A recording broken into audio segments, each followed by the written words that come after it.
CM order ఇస్తే అబ్బాయి కొడుకు నేను లేపుతా. నేను ఆల్రెడీ చెప్పా, చంద్రబాబు నాయుడు గారికి చెప్పా, లోకేష్ గారికి చెప్పా, నీకు కూడా చెప్తున్నా, నీ అమ్మ లంజా కొడుక విను.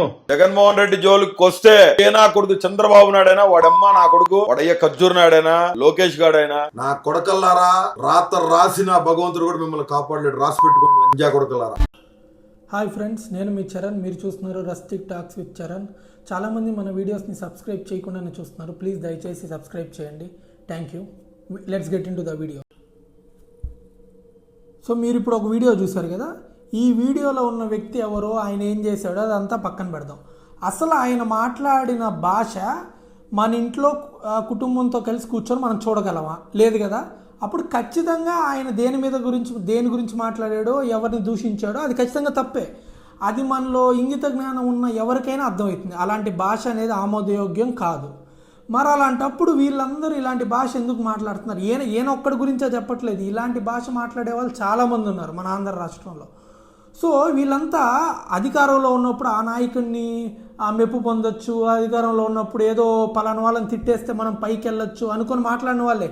వ్యక్తిగతంగా వాళ్ళకి ఎలాంటి ఇబ్బందులు ఉండదు. జస్ట్ బికాజ్ మేము వాళ్ళని తిడితే మేము పైకి వెళ్తాము, మాకేదో వ్యక్తిగత ప్రయోజనాలు ఉంటాయని చెప్పించి ఒక స్వార్థంతో కూడిన మాట్లాడిన మాటలే ఇవి. ఇప్పుడు అవేమన్నా మాట్లాడిన వాళ్ళని ఏమన్నా అందలాలను ఎక్కించాయా? లేదు కదా. ఇప్పుడు ఇంకా పాతాలని కూరుకోబోతున్నారు. ఎన్నో కోర్టు కేసులు, ఎన్నో ఇది. ఇప్పుడు రాష్ట్రంలో ఉన్న ప్రతి ఒక్క పౌరుడు చూస్తాడు. రాజకీయాల్లోకి రావాలనుకునే వాళ్ళు ఉంటారు, రాజకీయాల మీద అవేర్నెస్ తెచ్చుకోవాలనుకునే వాళ్ళు ఉంటారు. ప్రతి ఒక్కరు వీడియోలు చూస్తారు.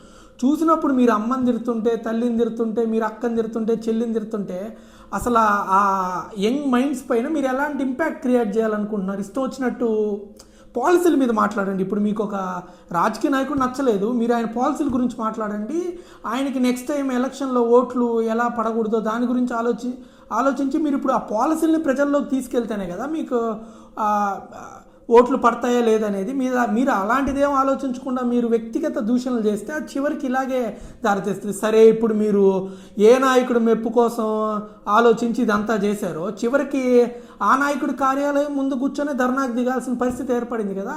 ఇది ఇప్పుడు ఈయనకొకటే జరిగిందని చెప్పట్లేదు. ఇలాంటిది భవిష్యత్తులో చాలామందికి జరగచ్చు. సో ప్రతి ఒక్కరూ వాళ్ళ వ్యక్తిగత జీవితాల గురించి దూషించకుండా మీరు పాలసీల గురించే మాట్లాడండి. ఎందుకంటే రాష్ట్రం మొత్తం చూస్తుంది, ఎంతోమంది చదువుకున్న విద్యార్థులంతా చూస్తున్నారు. కాక్రోచ్ జనతా పార్టీ లాంటి పార్టీలు వస్తున్నాయి, విద్యార్థులందరూ గమనిస్తున్నారు. దయచేసి వ్యక్తిగత దూషణలు చేయకూడదు. చేసినట్టయితే ఈయన జీవితమే ఉదాహరణ. ఇక మీదట దయచేసి ఎవరు వాళ్ళ పర్సనల్ విషయాల జోలికి, వాళ్ళ ఇంట్లో ఆడవాళ్ళ జోలికి వెళ్ళొద్దు. మీకేమన్నా అభ్యంతరం ఉంటే ఆ పాలసీల గురించి మాట్లాడండి. ఇన్ని లక్షల కోట్లు దీనికి స్పెండ్ చేశారు, దీనికి స్పెండ్ చేయలేదు, దీనివల్ల జరిగిన అభివృద్ధి ఏందని దాని గురించి మాట్లాడని తప్పిస్తే ఎటువంటి దూషణలకు వెళ్ళకూడదు. ఎందుకంటే మొత్తం సమాజం చూస్తుంది, అందరు గమనిస్తున్నారు. మీకు కనుక ఇలాంటి వీడియోస్ కావాలంటే మన ఛానల్ సబ్స్క్రైబ్ చేయండి. Thank you.